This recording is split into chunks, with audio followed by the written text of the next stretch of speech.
Okay, beef taco. So first, tortilla bread. Same, mixed cheese. Put the mixed cheese.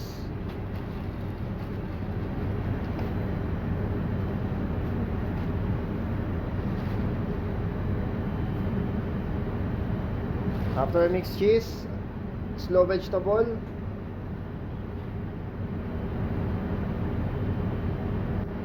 Not coleslaw, slow vegetable. Then beef. Put the beef.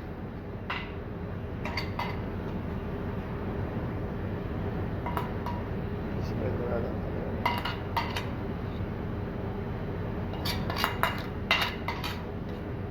After the beef, put the pico de gallo.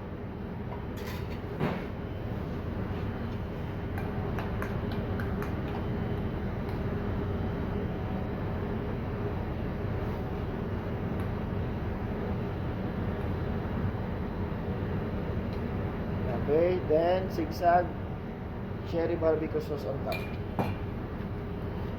Kasi na yung ganito mga alam mo. Lalo pa sa class. Napadami na yan. Relax lang. Class. So this is the beef taco. Okay?